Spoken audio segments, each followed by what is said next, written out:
I'm Big Turtle, and this is the beginning of my tips video series. I'm going to be going over many topics such as confidence, patience, consistency, and many more over this series, so be sure to stay tuned for those videos. Now with that being said, let's get into it.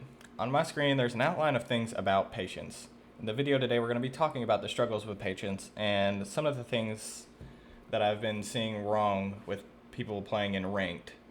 And we're also going to be analyzing some of my clips and how the benefits of being patient. So what exactly is patience? Patience is the capacity to accept or tolerate delay, trouble, or suffering without getting angry or upset. And some people may be wondering, how does this apply to Rainbow? Well, it can be little things such as holding an angle or your random teammates, or knowing when to push aggro or playing passive, as well as playing objective. There's been many times where people have died from holding an angle because as soon as they let go of it, the person peaks.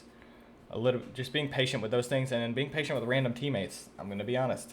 I've muted so many of my random teammates because they were either toxic, giving bad calls, and there is nothing wrong with that, you all. It's easier to get that out of the way than to have to potentially get tilted by a random teammate. So what are the consequences of not being patient? For some examples are kill chasing and throwing rounds, dying due to the lack of info, letting go of flank and then your team dies, or letting go of an angle and then you die. There has been a number of times where I've seen my teammates run in a building without droning and just die due to lack of info. Or it's a 4v1, 4v2 situation, and my team goes around the entire map just looking for the frags. They get killed. Next thing I know, I'm left in a 1v3, 1v2 situation. One thing is letting go of a flank and not having a flank watch. When you're being impatient and you're constantly worrying about where you have to go and freaking out about the objective and time, you let go of your flank, and that gives the attackers or defenders the chance to come around you all and end up getting the entire team. It's happened to me multiple times in competitive, it's happened to me multiple times in ranked, and other things such as letting go of an angle, you die. But there are good consequences, because consequences go both ways, right? Consequences of being patient is gathering info on attackers and defenders, whether that be droning, getting on Valkyrie cams, calling out to your teammates and having good comms, getting kills on flank watch or angles. There's been multiple times where I've watched a set of stairs for a minute and a half because I was on flank watch duty and I got 1-2 kills, and that could potentially save the entire round. As well as playing for objective and winning the round. And some examples of being patient. One thing that I find that when you're on a defensive round and it's a 1v1 situation is you don't force the plant. Let's say there's 15 seconds on the clock, you know where the enemy is, they have to plant on site. A lot of people will just go ahead and push them. If they just stall out time and wait, it can make them force the plant where it goes 00 on the clock. You run up to them, you knife them, whatever. You win the game. Another example is 1vx situations. Enemies typically get greedy and kill chase, which is the problem. So if you play patient and just don't be like, I just give up, I can't win this. Be patient, drone, gather intel on them, bait them out. Most of the time, 3 people come running outside, and that's 3 easy kills. It's a 1v2. You then drone, and you gather the information. You can either go for a plant or you can go for the kills. It's really up to you on that one. Droning and gathering intel is one of the biggest things in Rainbow Six Siege, and it's something that everyone should be focusing on and getting better, whether this be in the competitive scene or in the just ranked. Now this is harder to do when you're solo queuing, but it's absolutely effective when you're duo queuing, trio queuing, or 4-stack, 5-stack.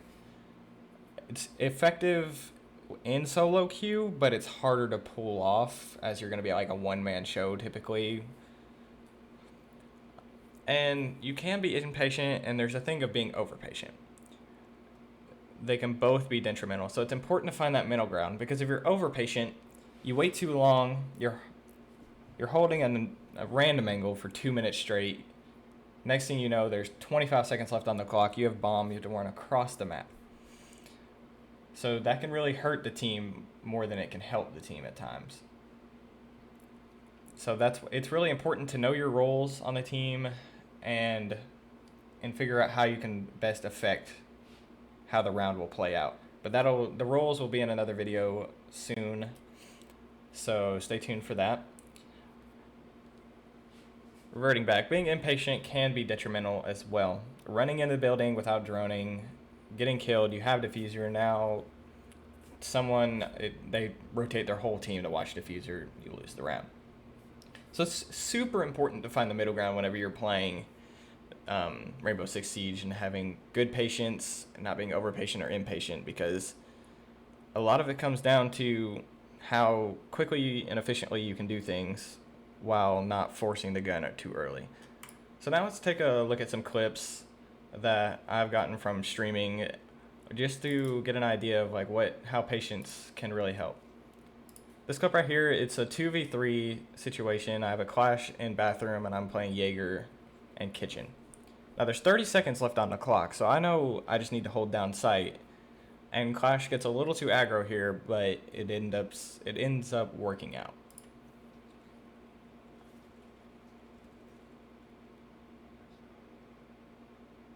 So right there I had the information that service entrance, there was a person there. I decided to peek it because I knew one was rotating around a kitchen window, which could be detrimental on a push or a pinch on me in the clash.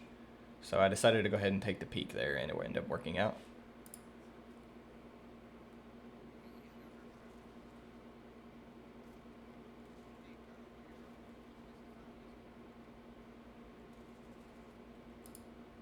So at this point, the clash is playing a little too aggro. My teammates are calling that out, and they're trying to get her to play passive with me. That way it'll help pull out the round win.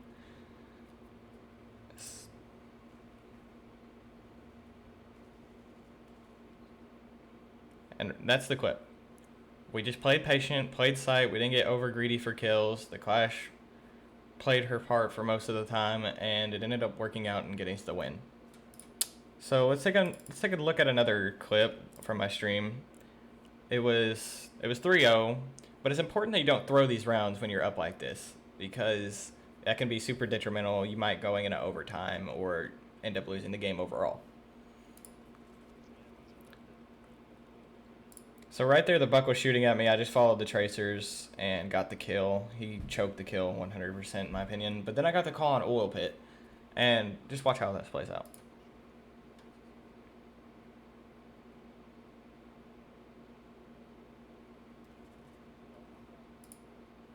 Notice I didn't over peek the Zofia in Oil Pit. All I had to do was watch either the ladder or the doorway, because she was trapped there no matter what, unless she had a teammate help her. Now fortunately she did not have a teammate help her, and I would have had comms and cams anyways, so it would have worked out. But it's good that you don't get overzealous and go for the kills, because in that situation, if I would have jumped down or jumped into Oil Pit, she would have had a better angle on me, and it would have been made it easier for her to contest, and it would have had to force me into a gunfight with 48 HP. So hopefully you all took something from this video and can apply it to your own future gameplay. Let me know if there's any specific videos you want me to cover, and don't forget to like and subscribe. Also check out my Twitch at twitch.tv/BigTurtleGames. I stream on Tuesdays, Thursdays, and Saturdays. Links will be in the description, of course. And with that all said and done, everyone stay safe. I'm Big Turtle, and I'm out. Can't sleep, but I'm never looking back now.